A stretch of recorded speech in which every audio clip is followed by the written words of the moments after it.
This is Adam Watson. Robert Diaz. You're listening to the Darkslinger Mafia podcast. So, we haven't recorded for like a month or more. Yeah, but you had a few that you still needed to do. Yeah, there was one I don't think I got the last one posted until after New Year's. Oh, but, shit. Yeah. Well, Christmas time was just hella busy. Yeah. Christmas Everything's into been New Year. incredibly busy. Well, yeah, the last month has been busy. Yeah. But last time we talked, I think we had talked about how we were both going to read the Lucifer Omnibus. Yeah. And then discuss it. So how far did you make it in it so far? Oh, yeah, it's good. How far have you actually made it? It looks great. Looks great? Yeah. Have you read even a single page? Random page that I flipped open to when I got it. Okay. All right, so let's see here. I finished the Hero issue from the 90s that I was reading to give you some time to get started on Lucifer Omnibus. I read the Lucifer Omnibus, read Stuff of Legend Volume 1 and 2 that I got for Christmas. Those are both omnibus editions. I've read all 4 issues of Books of Fairy, Molly's Tale, read Maverick issue number 1, read Apocalyptic Girl. It's a little Dark Horse graphic novel. There's probably some other stuff besides that I've read, but that's what I can think of right now since we last did the podcast. That's a good So list. what's taking you so long? Some of us work. I work all the fucking time. Yeah, me too. Plus, I've been writing a ton lately, too. You just got more time than me. Yeah, I just make more time to read, maybe. Yeah. I actually completely finished El Bovine Muerte issue number 7 the other night. Finished writing it? Finished writing it, yeah. Oh. Yeah, we just finished posting issue number 6. Oh, nice. So you're pretty well ahead. Yeah, I'm going to have to pass the script off to Gabriel here pretty soon. I still need to type it because I write everything by actual hand first. But I went ahead and just immediately got started on issue number 8. Because it led me to a place that I knew what was going on. El Bovine Muerte is a lot different to write than all the others. Because I have no fucking clue what's going to happen in that story. One thing just leads to another. Sometimes. But I had a lot of false starts on it. I kept starting. I'd get to like page number 3. Then I'd scribble everything out. And then start over again. And finally, it started off right. And I was able to finish the whole story. It's like sketch comedy. You're just coming up with it as you go. That's kind of the way it works, yeah. But yeah, in this issue, you're finally going to get to see more of Lay Mime's campaign for the White House. Just in time. Yep. Imagine that. All that's gearing up. Yeah. And I just straight up put in a part with Donald Trump. Like he's actually in it. Yeah. So this will be a spoiler, obviously, because issue number 7 won't begin posting for a few months still. And this particular page is like halfway through the issue, but I have this part where he's doing a debate with Donald Trump on the right side and Joe Biden on the left side. Just figured, hey, Biden's front runner, right? Joe Biden doesn't actually say anything during the debate because the debate's only like 2 pages worth of the issue. Joe Biden is just supposed to be staring straight ahead, smiling. Because if you notice in all his debates, that's all he ever does, just like look straight ahead and smile. It starts with the debate with Donald Trump saying something like, Mr. Lay Mime's free cheese for everyone program is going to cost the U.S. taxpayers $100,000 trillion, believe me. And then Lay Mime is going to say, you want to know what costs the taxpayers a bunch of money? How about $1.6 million for your imaginary wall? You want to see how to build a wall for free? I'll show you. And then he does the building wall thing again from issue number 1. That's pretty good. Yeah, I brought it back. Like how it's gone back to government cheese. I think most people my age wouldn't know what that is. Probably not, although you can still get it, I think. But Or can you? I mean, I wouldn't have known what it was except hearing about it on other podcasts. Oh, really? Yeah. Huh. Yeah, my mom actually had to go get that a few times when I was a kid, so I knew what it was. Yeah, it wasn't anything that I don't think people know about it anymore. Probably not. And yeah, it is a reference to that, but it's also just kind of also a reference to Bernie Sanders wanting to give everything away for free all the time, you know?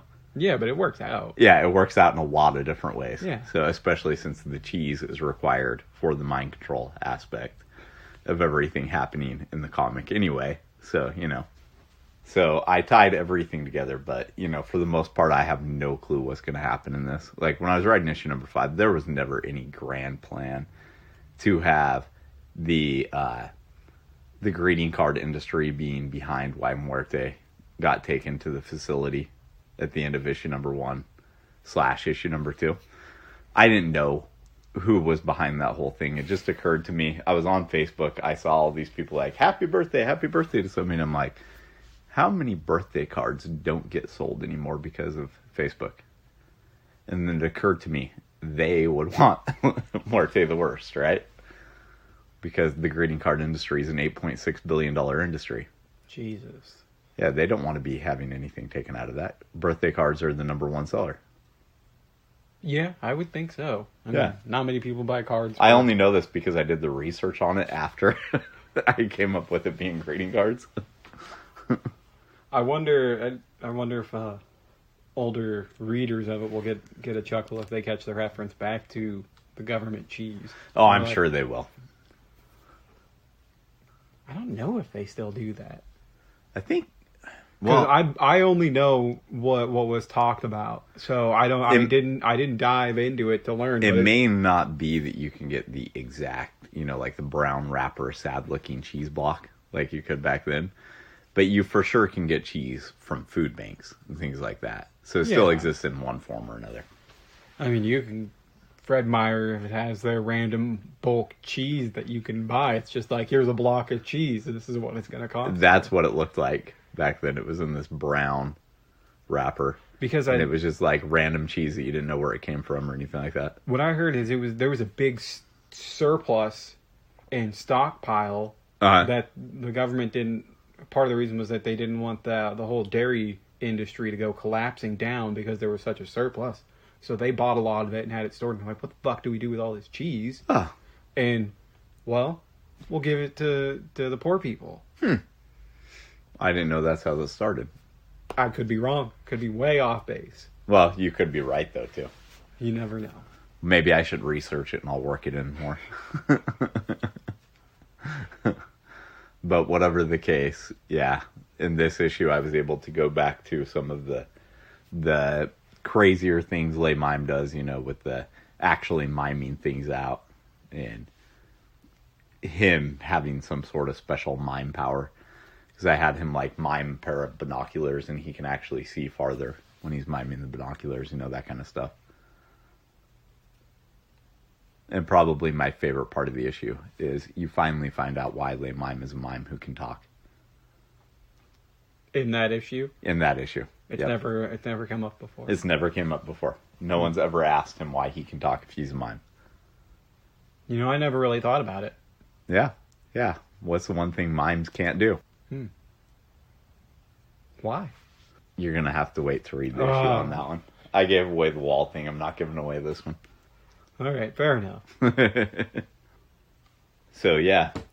Got that. And then Pat did a Valentine's Day image for Inspiratu that you just saw. What do you think about that? I like it. He moved real quick with it, too. Oh, yeah. Pat's incredibly quick. Yeah. He could do good work for being real quick. Mm-hmm. Well, shit. The whole Christmas Carol story, we did that whole entire thing in a month. That's impressive. Is he excited to work on this one? Because that was his first chance at it, right?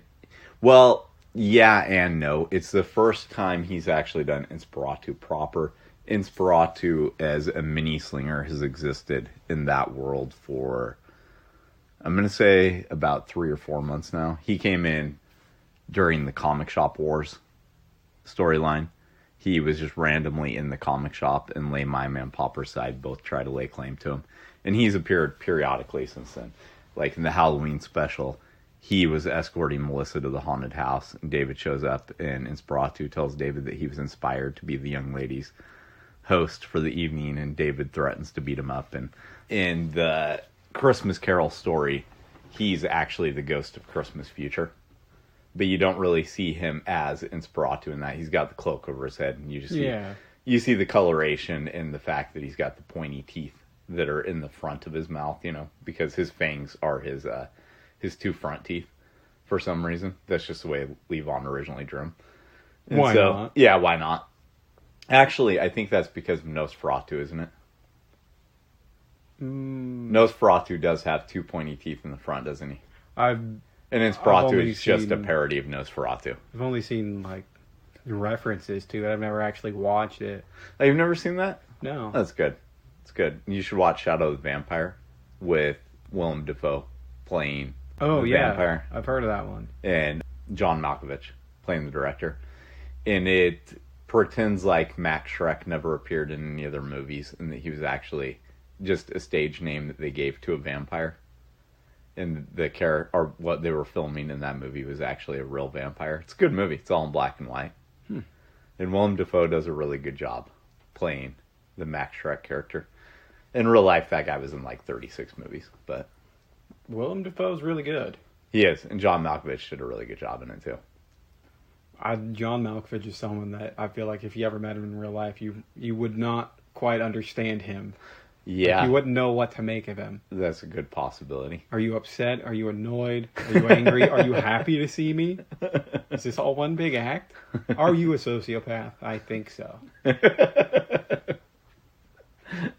You definitely could be. Yeah. So you should watch that. And then Doug Jones is playing in a remake of Nosferatu. He's going to be the vampire in it. Well, that would just be great. Yeah. Who's making that one? You know, besides Doug Jones being in it, I'm not sure. I didn't know they were redoing it. Yeah. He's perfect for it. He's so tall and spindly. He's always great at being those weird creatures. Yeah, exactly. You never know that he was like the sweetest man alive in real life. Maybe he's a psychopath. He's definitely not. We've met him. We know he's not. He was a really nice guy. Yeah. Incredibly nice. Now, the guy that's always at Crypticon that played in Buffy the Vampire Slayer is one of the vampires. He might be a psychopath in real life. Which guy? He's an older guy, has long white hair, and he's always following the girls around at the con. Oh. Like, if you look like you're a 20 through 30-year-old some odd girl, he's going to go up to you and ask you if you want a picture with him. Yeah, I remember him. Yeah. He was a little creepy. Yeah, psychopath may not be the right word. He might have just been a little too horny. That's the better way to describe it, I would say. Yeah, I would say that's probably the best way to describe it. So speaking of shows, I think I'm going to take a break from small Comic-Cons for a little while. How small? You know, like the reselling back issues type shows. Like Frankenstein, Sasquatch, those type of things. I'm still going to go to them and buy things. But I'm not going to set up at any of those for a little while. Instead, I'm going to be setting up at flea markets. And besides that, focusing on two things. Number one, the anything that I can go to as a creator. And number two, my own show that I'm going to be running. Do you have plans for that already? Yes, I do. Do you have a place? Do you have all these details? I have a place. Don't have details I can release yet. I have some guests that I've already spoken with. Interesting. I don't know anything about this. You don't know anything about this, but you kind of do at the same time because I've talked to you about it in the past. Yeah, we've talked about it before. The ink's not dry on anything yet. So I've attempted this probably 10 or 12 times. This time actually seems like it's going to work. Well, that'd be cool if it did. Yeah. I'm not the type that just gives up if it fails 10 or 12 times. So Try again, I guess. Yep. I mean, you really wouldn't be doing what you're doing. No, I wouldn't. If you weren't doing it like that. But February 1st, I'm going to be doing a flea market in Silverton. And I'm just focused on flea markets because I'm trying to get all of my inventory for my second job, which, as you know, is eBay resale. I'm trying to get rid of all the shit around here that's not comics. I want to get a warehouse this summer, and by the time I have the warehouse, the only thing I want to be moving into it are long boxes of comics.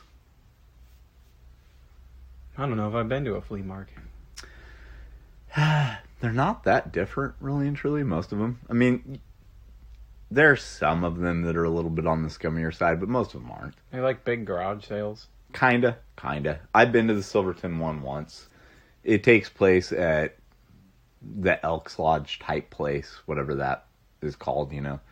And there's people who have tables set up and they're just selling random shit.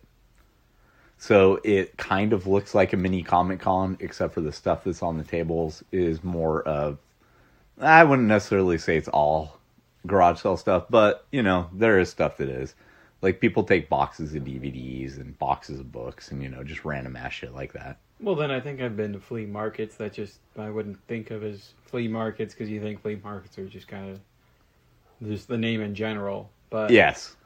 You know, I've been to those in Seattle, up at Pikes, where everybody has their tables full of stuff. Mm-hmm. I guess that's essentially a flea market, right? It is essentially a flea market. I went to one. Really and truly, the Saturday market in Portland is essentially a flea market. Yeah, so I've been to random ones in random cities. Yeah. We went to one in New Orleans. I got a great picture of this guy at this one in New Orleans. Uh-huh. I don't think I showed you the photos from there. I had a black and white roll at the time. This dude was selling earrings. It was the name that he went with was Ghetto something. Mm-hmm. I still have the packages from some of the earrings. So they were like 3 for $15. So I bought my girlfriend a pair and just bought 3 of them. I'm like, why not? You know, I'm here. I'll give you $15. Sure. Mm-hmm. And well, before that, he had noticed my camera. And he was talking to me about it. He's like, yeah, man, I used to do that stuff, shooting film. And he was just bullshitting with me like that. And he said he used to do a little bit of developing himself, too. And then I'd circled back around. And I bought some stuff from him. And I'm like, hey, dude, you mind if I snap your picture? He's like, nah, man, go for it. And I just stepped back. And he's just sitting there. The look on his face and it's black and white with his stuff right there. It's picture perfect. It's just like... He's there without a shit. He doesn't give a shit. Not a care in the world. He's just being cool, man. That's awesome. It's probably one of my favorite photos I've taken. Yeah. So, I mean, that was pretty cool. Little market. Yeah. Sounds like it. So, had I done the Crossroads Comic-Con when we last podcasted? No, I don't think the one in Salem? No. Okay. I don't think so. Okay. Unless that was the one where I showed up here and you weren't here. But I don't think that was. No, that was Sasquatch. Oh, okay. That's when I was down in Eugene. You had said that you were going to go to this one then. Yeah. Yeah, so that one came and went. Interesting show. Yeah. Yeah. So, this is the second time I did this. And it hadn't happened for 2 years prior. There was a lot about it that was both good and bad. So, on the bad side, the main thing that was bad about it is just that there weren't all that many people there. Like foot traffic wise? Yeah, foot traffic wise. You know, I mean, like, Salem is a weird place to do a show because it has about, a quarter of the traffic that anything in Portland does, just naturally. It seems like a harder area to get people to go to things in if they don't actually live in Salem, you know? Yeah, I rarely ever go to Salem. Yeah, it's kind of a weird thing when you live in our area because you'll think about going to things in Portland. Yeah. But we actually live closer to Salem than we do Portland. But for some reason, getting people to go to things in Salem is just like, they just want to stay away from Salem. Yeah, no one wants to go to Salem. Yeah. I think I've been to Salem more for work, mm-hmm. which is very few times to go to the office down there, uh-huh. than I've ever been in my personal time. I've passed through Salem, and that's all I do. Yeah. Is pass through Salem. So, definitely downside was the major bad thing about it was the amount that I made there. So, yeah, if you don't have a lot of foot traffic, it's right. If you don't have foot traffic, you don't have a lot. Yeah. Yeah. So, paid $30 for the table. Take a guess what I made. $12. $3. Shit. So, you know, I knew it was a gamble. Probably lost like $40. I won't in the long run, and I'll explain that in a minute. I knew it was a gamble because the show had only been announced for like 2 months when it happened. Didn't have a lot of marketing. You know, I saw some flyers at some shops and things like that. But there wasn't a lot of the marketing. And in order to do a show like that, you kind of have to have it at least once a year, you know? Part of the reason that you get the traffic you do at Frankenstein is because people know it's going to happen every 3 months, right? So you just have the kind of common crowd that goes to it. Like me, I'm going to skip the February show in terms of being a dealer, but I'm still going to go there and buy things. So the people who I go and buy things from, they're not going to notice not having my money if they have something I'm interested in, because I'll still be showing up, right? Right. Still know it's a good show worth going to. Well, they had skipped a year. And so I think that was one of the issues with getting people to come in, because in order to build a show like that up, you got to have it annually, you know, or even 2 or 3 times a year, you know, for a show like that. So I think the fact that it's in Salem, you really should have it at least once every 3 months. Because without that, you know, people just aren't going to be coming to it. That being said, it was fun. I knew quite a few of the people who were there. Josh showed up and hung out with me for a while. There were quite a few things that I was able to pick up for Christmas presents. So the fact that it happened right before Christmas and I was able to do that, you know, I was happy about that. Yeah. And then this one guy's table I went up to. I didn't know him. Apparently he owns a shop somewhere in Albany. I started going through this bin he brought, and it was all near mint condition, early image newsstand editions. So I picked up, I think, $70 from him. For 70 books? 70 for 70 comics for $0.25 a piece. Mm-hmm. And I'll get off of those particular... Were they all single issue? Was it a mix of stuff? Single issues. Okay. Those particular issues that I picked up will go for $5 to $15 a piece.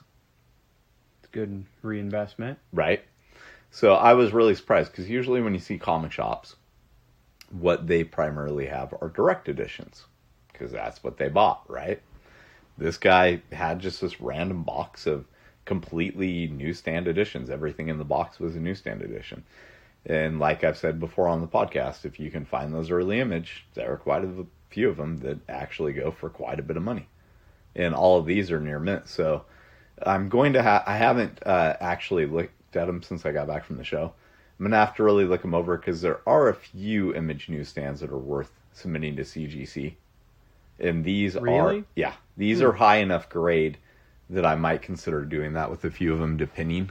So, what does that cost? It costs like $30 to submit it and have it graded. Yeah, and it's kind of one of those things, because like near mint, 9.2, 9.4, 9.6, 9.8. There is such a small degree of what makes those different, right? The reality is, if a book's near mint, it's fucking near mint, right? But somebody who buys a CGC slab book, that 0.2 of a difference makes a tremendous amount of difference. So if they came back in 9.2s, they probably wouldn't have been worth slabbing, right? Because then they're probably only going to go for like $30. If they come back 9.4, oh, maybe, you know, they're a little bit more worthwhile. 9.6, oh, you know, a little bit more worthwhile. 9.8, that's where you're looking at like books that might normally be like a $10 book going for like $150. Depending on how many slab 9.8s are in existence, yada, yada, blah, blah, blah. So if you send them something, and do they tell you the grade before they ship it back? And then they slab them there for you? They slab them and they put a tag at the top that says what the grade is and all that in your notes. You don't know what any of it is until you get it back. So they just automatically slab it for you? Mm-hmm. Yeah, you're paying for the slabbing service. And that's $30. I think $30, yeah. I've never actually had anything slabbed besides Ghost Assassin #1. So I don't know. Just because? Yeah, just because it was first thing, and because they offered to do it for free. Oh, that's pretty cool. Yeah, it was back when everything was still kind of like new with the whole grading thing and all that. And I happened to be at this con. And there was this guy there who was one of the representatives, came up and asks if I want it slabbed. And I was like, well, yeah, I'd actually thought about that. And he takes it, and like 2 weeks later, it shows up on my Porsche by FedEx. So, and it is a 9.8 copy. So, Can you crack those open and close them back up, or does it have to be done by that? They're hermetically sealed. If you crack them open, then they have to be re-slabbed. And it does cost less to have something re-slabbed if they can tell that it actually wasn't taken out of the slab. But on the other hand, I hate graded comics in a way, because I think it's so stupid that there's such a giant difference in price between 9.2 and 9.8. I would not buy one unless it was something just like that I thought was really cool, and it would have to be really cheap. Yeah. I wouldn't on even the care other if it was hand, 3 times I've regretted not having things slabbed in the past. Because, like, the first copy I ever picked up of Gambit's first appearance in Uncanny X-Men number 266, I should have slabbed that copy. It was high enough grade.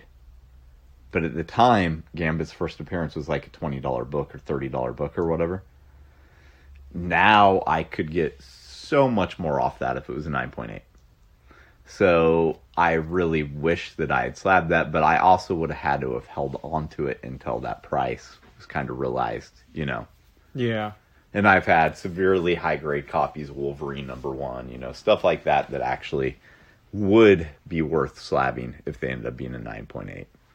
But it's almost like buying a scratch it in a way. Because, you don't really know what the difference in what they see is between a 9.6 and 9.8. You're talking about 0.2 difference, The tiniest little yeah, I mean, like, what the fuck are they looking over with a magnifying glass or something? I don't even know. I figure that's what they are doing, is looking Probably over with a magnifying glass. Well, they have to look at it when it's an older comic, at least, in great detail with something to make sure that none of the paper is restored, things like that. Because if it's had restoration work done to it, then it actually gets a different color label, and it's seen as not as valuable. What if you got something that's like 70 years old, but it was junk? So say it would have graded like a 5, but you can go and get it restored because professionally. Professional restorers are using archival techniques to restore things. There is no limit to how much restoration you can do to a comic. So you could have Action Comics #1, First Appearance Superman, that's like a 0.5, and you could pay all this money to an archival restorationist and have that brought up to like a 9.8 condition. Like, like it just came off directly off the newsstand. But a collector who pays massive amounts of money is still going to pay the price for that as though it's like a 0.5. So it doesn't really increase the value? No. No. That's kind of dumb. Yeah. So it's a little different with that as opposed to like a work of art, like a painting. Yeah, but I think that where they want to get that stuff personally, restored. I think it shouldn't be. I can see on the one hand when something's never been restored, and say it's like the Action Comics #1, and it's like the highest naturally found grade that's ever existed of this, Yeah. Like, you find this copy, it's been in the back room of this place forever, underneath something where it wasn't having any dust decay, and, so on and so forth, and it actually graded at like a 7 point or whatever, right? I can see that being worth more than something that's been restored, but I don't see why there isn't a market for things that have been restored, when sooner or later, if you don't restore the books, they're not going to exist. Yeah. So, like, The Last Supper by Da Vinci, Mona Lisa, those things have been restored. Maybe it's because there's still more copies of those things out there, so it's seen as not something that could you be. want to do. That could Whereas be. with one of those famous paintings, there's only one. Right. Still, I think an argument could definitely be made. So, I think I mentioned on here before, I don't actually collect old comics. I sell them, but I don't collect them. The stuff that I collect, I want it in like graphic novel form or whatever. I only buy single issues if I can't get it in graphic novel or hardcover format or anything like that. Yeah, because those older versions are worth money. Well, not just because they're worth money, but because I don't have the sentimentality to hang on to something. Like, I've had multiple copies of First Appearance Harley Quinn, right? When the Suicide movie came out, I sold those. If I want to read that story, there are other ways I can read it, right? That movie was shit. Yeah, of course it was shit. But you know what? It popped that comic up to like $400 a copy that I was getting. So I saw like a 30-second ad on Hulu for that Birds of Prey, and it was the first thing I've seen of it because I don't give a shit. I saw that preview when we saw Joker. And it looked like shit. Yes. It's gonna be shit. Mm-hmm. I agree with you. 100%. I like that they got the only thing that I liked about it was hyenas. What are they, Laurel and Hardy? Is that might be their name? I don't know, actually. I thought that was their names because they're the little comics. Uh-huh. Yeah. I could be wrong, but I thought that's what they were. But that might be what they're. I thought that they were named after the old comics. Yeah. Might be way off base. The comedians. Yeah. Yeah. Comedians, comics, however you want to say it. Well, when we say comics on this podcast, it doesn't mean... True. We should differentiate that. But what I was going to state is, you know, if I were actually buying old comics, I would prefer things that had been restored. Because I like reading things in, you know, omnibus format with the high bright white pages in, you know, the oversized format and things that look really nice. Yeah, so you wouldn't even be buying anything old to start with. Right. So, in any case, I'm still going to be doing plenty of comic buying. Oh, wait. No. That's jumping ahead. We got to go back to the Crossroads. That's what we're talking about. Yeah. Okay. So, at Crossroads, you know, I found that. And then you remember how I was telling you about the DC Universe variants? I got my comics mixed up. It's Bud and Lou are their names because of Abbott and Costello. Okay. Wrong duo. Yeah, still, they're both great duos. Yeah. I like Abbott and Costello better personally, but... Classics. And I only knew about them as a kid from the new Scooby-Doo movies, as they called it. You never saw the Who's on First skit? Not when I was a kid, no, because I was a kid. Have you ever gone back and watched? That's not the kind of shit that my family watched. So I watched it they had like the hour-long TV episodes of the new Scooby-Doo movies when they met. They had Batman and Robin on. They had Phyllis Diller, Don Knotts. And you know now there's a Scooby-Doo meets Kiss. Nice. Yeah. And then Abbott and Costello did Abbott and Costello meet Dracula and Frankenstein and the Mummy and all the Universal monsters back in the day too. And I did just watch again because I watched when I was a kid the Scooby-Doo on Zombie Island. That was like at least for my generation. I don't know if there were older Scooby-Doo movies before that. That was like the first one with real monsters back in the day. That was their first like kind of feature length thing. It was like an hour and a half. I remember which one. 1999. Yeah, they just had their anniversary for it. 1999. So that came out when I was 19. I was 6. No, 7. 7. Yeah. Yeah. So I'd already watched the South Park episode that had the parody of Scooby-Doo with corn in it and all that by that point. But you know what? I still watched Scooby-Doo when I was an adult. It was the shit. Yeah. It still is. Yeah. One of my kids was majorly into it around, 2002, 2003. So we were watching all the newer stuff still. Yeah, and then they had a pup named Scooby-Doo, and then more recently they had Mystery Incorporated, which was kind of... it had an actual storyline that it followed with the characters. And you know, the first movie was great. The one with Matthew Lillard playing Shaggy. Yeah. And my aunt took me to see that one in theaters. Yeah. And she took me to see the next one, too. The second one, not as great, but the first one was fantastic. Yeah. Yeah, I love Sarah Michelle Gellar. as Daphne and Daphne. Freddie Prinze Jr. as Fred. I thought he was great. And that one chick that is Hawkeye's wife, that's Velma. Oh, it is? Yeah, she was also in Grandma's Boy. I didn't realize that. Yeah. Yeah. Huh. So anyway, back to Crossroads. Yeah. So I'm going through the bins of another dealer I know. And you remember how I had told you about the DC Universe variant, logo variant? Yeah. Okay, so I'm going through and I find one of those. And then I find another copy of the same book. And another copy of the same book. And another copy of the same book.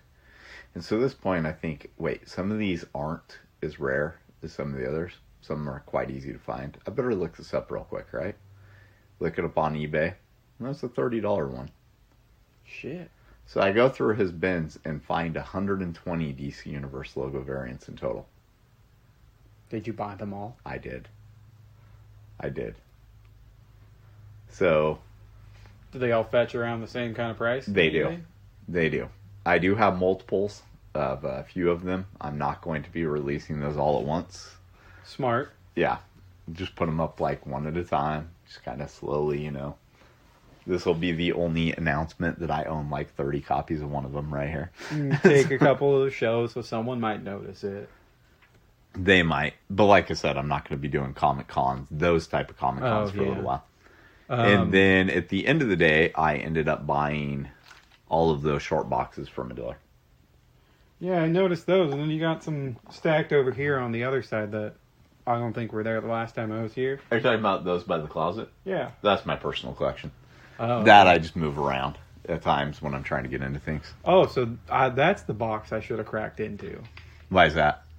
To see what's in your personal collection. Oh, it's just a mismatch of various things that have never been put into trade paperback that I like. Yeah, but the only things I've ever seen are your trades on the shelf. Fair enough. All of that stuff, for the most part, is newer from like the last, I'm going to say, 8 to 10 years. It's a bit newer than I normally buy, but the guy offered me a good price, and I needed a box in order to get the stuff that I had bought home, and I knew I could condense those down and have a free box. So I went ahead and bought those two. Well, all right. Yeah, I still plan on doing a lot of comic buying because I'm trying to get my eBay store to where it's just comic-centric.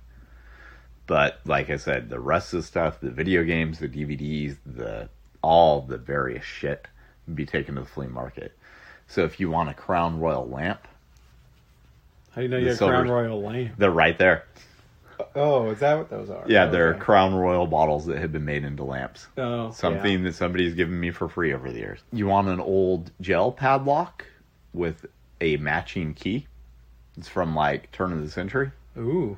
And I don't mean, the year 2000 by turn of the century. The 21st century? That's not, not the turn of the century that just happened, the one before that. The 1900s. Yes. So, anyway, if you want a padlock with a key from an actual gel cell from that time period, stereoscopes, DVDs, VHS tapes, those are all going to the Silverton Flea Market. So, if you live in the very limited area we live in, come by there. Say you heard it on the podcast and make you a good deal. That's actually a great idea. I think it is too. Yeah. You should do that for every one of those. And I'm also going to be putting signs up on the table saying that I accept comics and trade. Dude, you're going to drive away with so much more shit than you end up selling. Not likely at a flea market. Still, if I could trade a few stereoscopes for a box of comics, yeah, I'm going to do it. As long as it's worth the money, I guess. Yeah. It's worth it to me. It's what I'd rather be dealing in. You get any good DC variants that are interesting titles? DC variants? Isn't that what you said? Oh, the DC Universe logo variants? Yeah. Yeah, I don't actually want to say what any of them are. But my favorite one I actually got, because I don't want, to have just stated that I have like 30 copies of this one that, what I'm saying. Yeah, I get it. So my favorite one actually, though, was a Looney Tunes. I didn't know they did a Looney Tunes. Yeah, so DC during the 90s did Looney Tunes comics, and they did Animaniacs, and both of those have DC Universe logo variants. And then there's a very rare DC Universe logo variant to where in the world is Carmen Sandiego. So out of those that I got, the one I enjoyed looking at the cover to the most was actually the Looney Tunes one. I don't know why. It just looked more appealing. It was bright and had Bugs Bunny and, had like something exciting. The others were all dark and gloomy, and I knew the stories weren't any good, and that's probably why. The Looney Tunes made a good cartoon. Must have been close to a decade ago on TV. I think it only lasted for one season, as it would be in that. The problem was, I think it was too adult-like for kids. Oh, yeah? Because it wasn't like adult in some sort of censorship way. Right. It was a sitcom with the Looney Tunes. Oh, yeah? And it was fucking hilarious. I'm surprised I never saw that. Like, Bugs owned this house that some of them lived in, and he had the pizzeria, and it was like Speedy's Pizzeria. He would deliver the pizzas and shit. What was it called? I thought it was just like Looney Tunes or something. I don't know. Oh, okay. But it was pretty good. Yeah? But it didn't find its mark, huh? Yeah, Bugs had Lola Daffy, had this duck chick, and I don't remember what her name was. But it was funny. Daffy had a girlfriend? That's what you're saying? Yeah. Huh. I don't think he ever had one of those in any of the cartoons. Lola was crazy. I remember should be. She was just obsessed with Bugs. Wasn't she crazy in Space Jam? Only if you called her doll. Oh, okay. I knew there was something there. And she'd like kick your ass. Okay. Solid movie. Yeah, I actually like Space Jam. So yeah. In any case, Crypticon has still not had their tables go on sale. I wanted to get a table there this year. That's in March, isn't it? I thought so. March or May. Something like that. One of those ones with an M. Usually, yeah. March, April, May. Maybe it was May. It might have been. Yeah, I think it was May when we went. I think it was actually in March one year. I think the last time we went, it was in May. Yeah, but whatever the case, I still haven't seen anything about it going on sale for the tables. And there's going to be a new show in Salem. It's going to be June 6th and 7th. So it's a 2-day show. This is happening at the Oregon State Fairgrounds. And I'm contemplating whether or not I should do it. At least the State Fairgrounds is a nice little area everybody knows. It is, and it's plenty big. You can have, but it's huge. They are definitely going for more of the, like a lot of what we've done in the last couple of years have been the comic swaps. Yeah. They're going more for what you would consider to be a comic con these days. Special guests who are celebrities or quasi-celebrities or whatever you want to say, Artist alley different from exhibitor space, that kind of thing. So, yeah, a bit more full-on con. Yeah. So the price on it isn't bad. It's only $75 for an artist alley table, or $150 for the vendor space, which would also be like exhibitor space. I kind of think though, there's no reason at a show that small because it's still going to be a small show. It's confined to the fairground space. What was the artist alley price? $75. Well, I would think that they're only holding it in one of the buildings there. Right, it's probably the Pavilion Center. Yeah, so good size, but you're not... Good size, but you are confined to a certain space. It can't get over a certain size. Yeah. So it's not the price that's the catching point for me. It's that it's brand new in 2 days. It's brand new, but that's mitigated a little bit by the fact that it's not the first show this person has ran. Not that that necessarily means much, because when you run a show in a different state and then you move into a new state, you have all that new state problems. So it's not that it's brand new, though, because from what I hear, the guy has ran successful shows before in other areas. So, that's a good thing. It's not that. It's that it's 2-day. Yeah. I mean, that is my biggest catching point about it. It's a 2-day show at a place that you can easily drive to and from. It is so that. You have that. Yes. Yeah. Yeah. But I have a lot less likelihood to do a first-year show if it's a 2-day show, you know? It can be a great thing. I mean, like, look at the Hillsborough Library show. They did that as 2 days. That was great. And we cleaned up both days. Both days did great at that. Do you know if they're going to do that again? You know, I don't know. They didn't do it last year, as far as I know. And I messaged the guy and never got a response. So, but I'm looking for other library shows. So, you can also look to maybe talk to them about setting it up yourself. Mm-hmm. That's something we'll go into later. Not in this episode. So, anyway, you know, 2-day shows can be good. But, like, what was the name of it? Northwest Comic Fest, I think. It was put on a few years ago. I like the guy who ran it. He had a cable access show in Salem that he was using to promote it that was also shown on YouTube. You know, so it was actually pretty good production-wise. It was, you know, they had the actual cameras that the station owned, and they filmed it at the station. And even though it's just public broadcasting, you know, their stations are actually pretty nice. I was on an episode. Yeah, it was fun. I think I remember you showed me. Yeah, that. And it was fun. You know, he did a pretty good job of promoting it. But had that show only been 1 day, and I had only gone to Salem 1 day, I would have made money at it. You know, it happened by it being a 2-day. I assume you lost money. Yes. I lost money because the gas to drive back there, the food costs of being there, you know, when I would have just made my own food at home. The extra hours that I spent just sitting there doing nothing, really and truly. The second day was horrid. The first day was okay. You know, there's a decent influx of people, you know, all that. But it being a 2-day show crushed the potential of leaving with a profit. So on this show, let's say 175, you said? Yeah, 150 for the vendor space, 75 for the vendors. I'm assuming it doesn't include parking because at most of those type of places you got to pay parking on top of that. Well, when you go to but it's a huge thing. We go to the state fair. That's all free to park there. It is, but usually the other things that are around there are not free. So, to park. Sometimes they are. They got that huge grassy area that they park people in. Sure. Yeah, so who knows? We might get lucky. It might be free parking.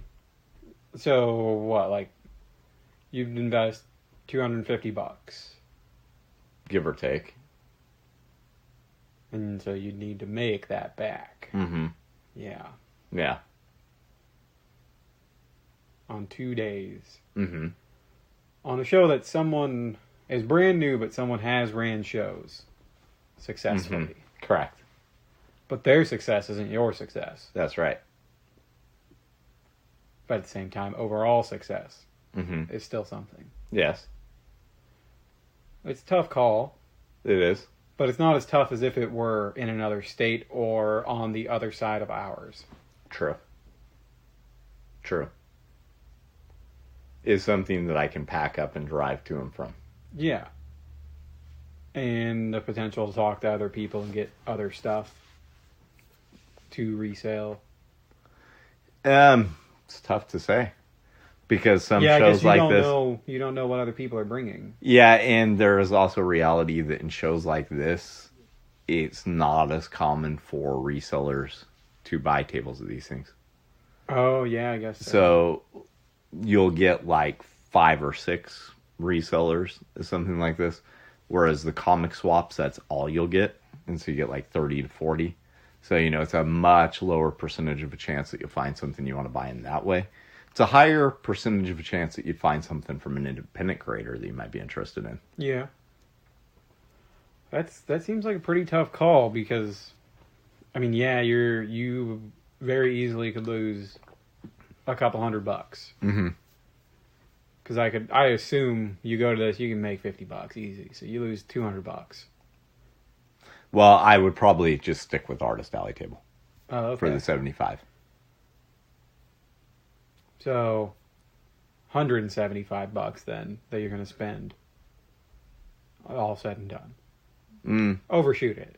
Yeah. Okay. Overshot. It's better. Yeah. All right. So you make you could. I think you can make table money back, but other expenses. It's brand new. You don't know what you're getting into. I know. That's a big problem with doing a 2-day show. But it's so close. I know. It's hard to pass that up. I know. Especially since one of my goals this year is to do more. Yeah, is to do more of the type of shows that I can get rid of my excess stuff that I don't want that's not comics. And to do more shows as Darkslinger or Adam Watson or whatever, the creator. Not reselling comics, but actually have that Darkslinger stuff on the table. Do it. Buy Artist Alley. Yeah, you think so? Yeah. Why not? Realistically, it's probably more like $150 that you're going to invest. Probably. But still, I think you'll make your... I'd bet that you'd make your table. Why not? I mean, it's a new area. It's not a new area for you, but it's a new thing that'll draw in new people. Yeah. So I think it's a pretty good idea. Especially if you have I haven't actually shown my stuff in Salem for a long time. And you have with the exception of, the little Crossroads show. I mean, like, at an actual, non-comic swap, actual little comic con. I haven't shown my stuff in Salem in probably 4 or 5 years. And you got some new stuff to bring along with new merchandise. And around that time, as long as we stay on the same track that we're on right now, I'll also have Chronicles of Von Helsing Blood Will out at that time. Yeah, we haven't talked about that. We'll have to do that in a minute. Yeah, well, let's just go into it right now. I just talked to Tony the other day. We'll get to that in a second, because if you have that ready to go out, you got another thing at the table for people to look at, because people have come up and been like, oh, hey, I want to check this out. I want to check out more of this. And now you got something more to put down. Right. And then if you go in there, I don't know what sort of glassware you still have, or what you might re-up on by the time you get there. Not only am I probably... I mean, we're talking about June. We're talking 5 months down the road from now. Yeah. It's highly likely that not only will I have reprints of the first glass done by then, but I'm going to have a run of the second glass by then as well. Yeah, and those are popular things. Depending on where you're showing at. Yeah, I suppose. They did super, super well at the library show. They seem like they do better outside of Comic Cons. Or outside of mainstream Comic Cons, anyway. Yeah. But I think it'd be pretty good. Yeah. I also think the glasses, though, are something that the more of them that I get made, the more people are going to want them. Because, buying multiple of one glass with one print is not as appealing as having a set. Yeah. Being able to have like 5, 6 different Chronicles Von Helsing glasses, far more appealing than just one. So. I had a friend staying over last night. And she doesn't live in the area, and she needed a place to crash. I had extra room, so come on over. Opened up the cupboard to get a glass. She grabs one of the normal ones out, but she sees yours in the back. She's like, "Oh, I want that glass. I need that skull instead." And that's what she said. So people like it. Oh yeah, definitely. The biggest problem at a show is getting them to see what it is to begin with. Because when you just have the glass and it's kind of down, it sits shorter than the comics themselves. So that'd be something nice if I actually had like 5 or 6 different designs. Because then I can make some sort of little stand type area that I stack them. Yeah. Like a little stadium, so to speak. Yeah, little thing to show them off. Yeah. Yeah, something like that. That's all things that are in the works, all things that I'm, going to be trying out. But first off, I need to get some cons actually lined up that I'm going to be a creator at. I think you should do that one. Yeah? Yeah. I think it'd be a good idea. Yeah, you're probably right. And it'd probably be a good idea for my next business to get out there and see who the new independent creators are that I might not know too. And then you can also push out this new thing we're about to talk about with Tony. Mm-hmm. So you talk to him. And I'm still not ready to talk about what that business is yet, by the way. Well, fine. You know what it is. So Okay. Anyways. So yeah, Tony and I caught up for a little while the other day. There shouldn't be any reason that we're not on track to have this issue ready to go. And I'm going to be producing extras of the t-shirts as well. So that's another potential thing to be selling at the Comic-Cons as well. And he's still trucking along then. Mm-hmm. He's all that. just like all of us. He's got a million things on his plate, you know? Yeah. But yeah, I mean, it's looking good to have it all done by then.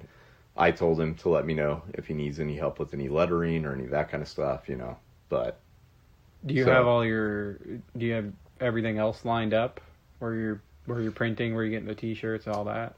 Pretty on the t-shirts, yes, absolutely, 100%. On the comic, I'm pretty positive that I'm printing it with these guys in Salem, but I'm not 1,000% positive yet. So I'm kind of discussing things with them, and you know, we'll see where that ends up. But I like their customer service. I've seen copies of their books. I'm very familiar with what they produce. Well, hopefully that all goes well then. Yeah. When are you thinking you can send it to print? We should still be on track to have it all done by the end of April. So should be going to the printers in May. And hopefully that means that they get out and they do it all in-house right there? Mm-hmm. Oh, perfect. So, I mean, would you save any money to, like, go down there and pick it up? Yeah. Rather than I just go pick it up myself. Yeah. Yeah. You got to trust someone to ship it over here for you. Have another fuck up like last time. Oh, yeah. Yeah. No, and I already talked to them about how they package their boxes. She went into great detail for me. She's like, why do you ask? And I told her about what happened with Ghost Assassin #1. She couldn't believe it. She's like, this company had to have been in business for like a week, right? Yeah, fucking ridiculous. I said, no, they're a company that's been in business for 22 years, according to the Better Business Bureau. And she's like, that's ridiculous. No printer should think that it was a good idea to just send books out without, you know, any packaging around them. Yeah. They package the books exactly like they've been packaged from everybody else I've ever ordered from, which is some form of craft paper or something like that around the edges, and then a sheet of craft paper in the top and bottom to keep the issues that are at the top and bottom from scuffing on the cardboard. It's pretty simplistic stuff, really and truly. It's legitimate professionalism. Right? Why would you print extra copies that you just manhandily shove in the boxes to make up for any that might get scuffed, rather than do the intelligent thing, which is just put something in the box that protects it from getting scuffed to begin with? Because you're a fucking idiot. Yeah, clearly. But in any case, you know, I don't need to worry about that other company. I'm never doing business with them again. And this will be good, you know, if you can keep going back to this place. That's actually what I'm hoping for. Then so you still worry about packaging a little bit, because you always worry about it, but at least you're going down there to pick up your own stuff. Right. Yeah, and I would say I'm probably 3 to 4 months, I'll be ready to talk about exactly how I'm distributing all these books. And that's going to make a world of difference in how many I'm producing at one time too. Because at the moment, there are two things that are kind of limiting me from producing more. Number one, it's all stored in my house. And my house isn't that small, but it's starting to look smaller and smaller all the time because of how much shit I have in it. That's what happens when you have I'm working a on million getting long boxes. It is. I'm working on, well, do you know how many of these short boxes and long boxes have copies of Ghost Assassin, Chronicles, Von Helsing, No. Who Will Save the World? No idea. These three to my left are all Who Will Save, are all Chronicles Von Helsing issues. So You want me to get rid of Who Will Save the World for you? no, I don't. So in any case, I did just sell one of those on Store MV the other day. Oh, but nice. In any case, that I'll be able to have more Darkslinger stuff in production as I have warehouse space, right? So that's one thing. But the other thing is I roll out my new distribution plan, I'll be able to be releasing issues on a more regular basis. So my plan is, if everything goes right, about the same time Chronicles of Von Helsing Blood Will Out is coming out, Ghost Assassin issue number 2 is also going to be coming out. And the new newsprint version of El Bovine Muerte number 1 is also going to be coming out. And the new newsprint version of Mini Slingers number 1 is also going to be coming out. So all 4 of those being ran at the same time is going to make the print cost go down per book. Yeah. So I might have to end up picking them all up in a few trips. It's possible I'm not going to fit all those in my car at once. Yeah, maybe not. But if everything goes according to plan, that's what's going to be happening. And all of these books are going to be on shelves near you. But we'll talk about that a little bit more in a little more depth in a future episode. Fair enough. Maybe we'll be doing that one from the warehouse itself. Live on location. Right. In the warehouse, we could set up cameras and everything if we wanted to. And then we could wear masks, because we don't want our faces seen. What kind of masks? Any type you want. Oh, cool. You know? Like, did you see Happy Birthday, Death Day? Or Happy Death Day, or whatever it's called? No, that looked dumb. It was. But there was this creepy-ass baby mask. Yeah, there's a lot of those creepy baby masks going around. Was wearing days. While they were killing her. I was like, that'd be a creepy thing to wear while you're podcasting. It'd just be a creepy thing to just wear around, period. Yeah. There were some good parts of that movie, by the way, but overall, it just, you know, it didn't live up to what it could have been. I think my favorite thing in the whole thing was at the very end of it. This is a spoiler, so if you want to see that movie, just skip this last part. But the very end of it, the guy asks her if she's ever seen the movie Groundhog Day with Bill Murray, because everything she just lived through really reminded him of that. He's like, this is like a horror version of Groundhog Day.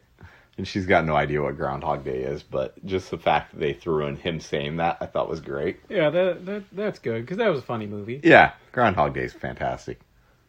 I think we're about good for today. Sure. I don't know. We've covered a lot. We could always just keep talking. We could, but if we do that, then we might as well start up a second podcast. So true. Anyway, I think we've ran out of some topics for today. Anyway, so this is Adam Watson. Robert Diaz. Thank you for listening.